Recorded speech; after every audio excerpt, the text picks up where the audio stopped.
नमस्कार, मैं हूँ आचार्य ए कुणाल।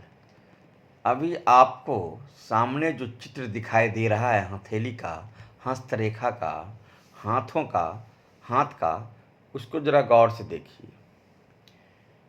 इस हथेली में मैंने 5 पर्वत का चर्चा किया है। 5 माउंट, 5 पर्वत, 5 ग्रह का।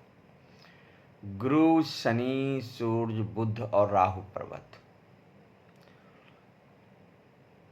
ये किसी महिला का हाथ है। जो हाथ आप देख रहे हैं ये किसी महिला का है। यदि अगर पुरुष का भी होगा तो सेम ही प्रभाव दोनों के जीवन में पड़ेगा।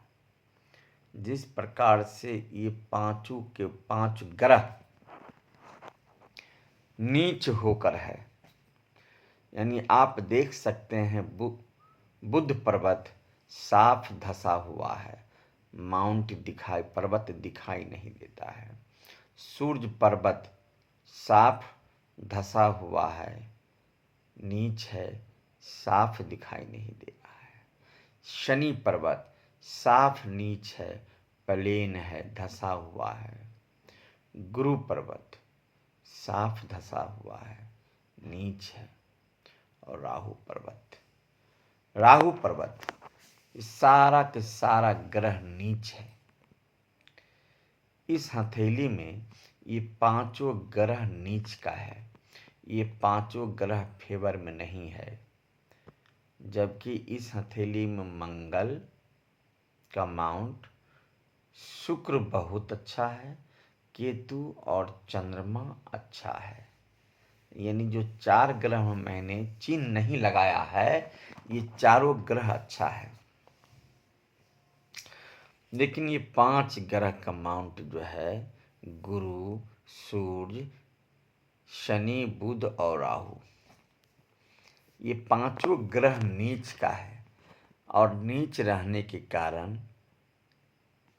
इस व्यक्ति पर या इस महिला पर क्या प्रभाव पड़ेगा, मैं आज इसी पर चर्चा करने वाला हूँ।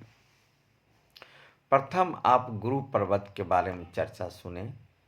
ये गुरु पर्वत नीच है, साफ नीच है, तो ऐसे जातिका को या ऐसे महिला को झगड़ालू कहा जाएगा। अगर किसी महिला का हाथ है तो 1 नंबर का झगड़ालू होगा, क्योंकि इसको प्रतिष्ठा से कोई प्रेम नहीं है। इसकी इज्जत मान सम्मान की कोई प्रेम नहीं है। यानी इसके मान सम्मान, पद प्रतिष्ठा, धन सब नुकसान होने का सूचक है। इसको लगता है जो किसी तरह जीवन जिया जा सकता है, पैसा और भोजन, यानी इसको ज़रूरत का सामान चाहिए, चाहे जैसे चाहिए। इज्जत, प्रतिष्ठा, मान सम्मान रहे न रहे, लेकिन ज़रूरत का चीज़ मुझे मिलना चाहिए। तो मान सम्मान गया। आइए ये शनि पर्वत को देखिए। अगर नीच है तो ऐसे जाति का एकदम समझदारी नहीं है।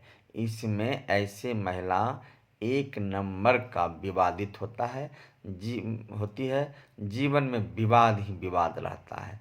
झूठ मूठ का वाद विवाद, चुगली चापाटी करेगी और आगे बढ़ने की बात नहीं।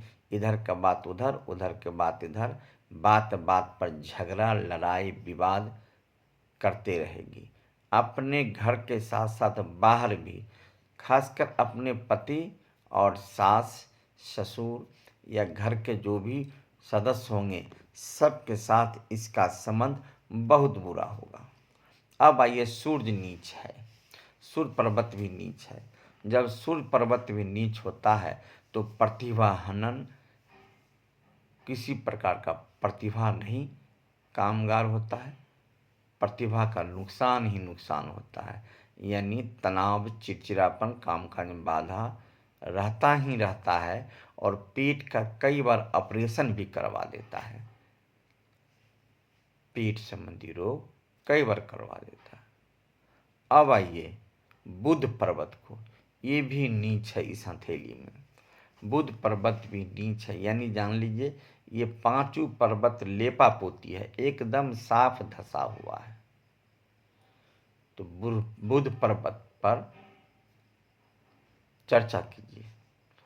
बुध पर्वत ऐसा नीच है, ऐसे महिला को एन वक्त और बुद्धि विवेक नहीं काम करेगा, किसी प्रकार का बुद्धि विवेक काम नहीं करेगा।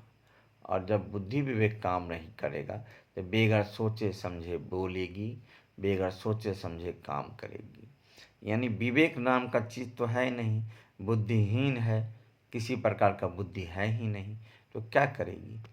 हमेशा वाद विवाद झगड़ा, बेतुकी बात, बेगर दिमाग की बात, बेगर सोचे समझे बोलना, यानी बेवकूफ़ कह सकते हैं। अब आइए राहु पर्वत। जब इस तरह राहु पर्वत किसी व्यक्ति को या किसी महिला का नीच है, यानी किसी महिला का नीच है इस तरह का राहु पर्वत, तो ये पापी राहु ग्रह, पापी ग्रह राहु कहलाता है। जब इस तरह राहु पर्वत नीच हो तो ऐसे महिला हमेशा विवाद में रहती है। न पति से अच्छा संबंध रहता है, न बच्चे से अच्छा संबंध रहता है, न अगल न बगल, न अड़ोसी न पड़ोसी, किसी से इसका संबंध रहता ही नहीं है। इसको बात बात पर गाली मुँह से निकलेगा, बद्दुआ निकलेगा, श्राप निकलेगा, इस सब को एक ही नज़रिया से देखती है। यानी सबसे झगड़ा वाद विवाद संभव है, गाली गलौज तो संभव ही संभव है। अच्छा, इस महिला को अगर किसी ज्योतिषी के पास आप ले जाइए, किसी पामिष्ट के पास ले जाइए, तो उस पामिष्ट को भी किसी पंडित के पास ले जाइए, उस पंडित को भी शक निगाह से देखेगी। तो घर के सदस्य को भी शक करेगी, अपने पति पर तो बात बात पर इल्ज़ाम लगाएगी और शक की निगाह से देखेगी। इसलिए इस महिला का संबंध किसी से अच्छा नहीं रहता है।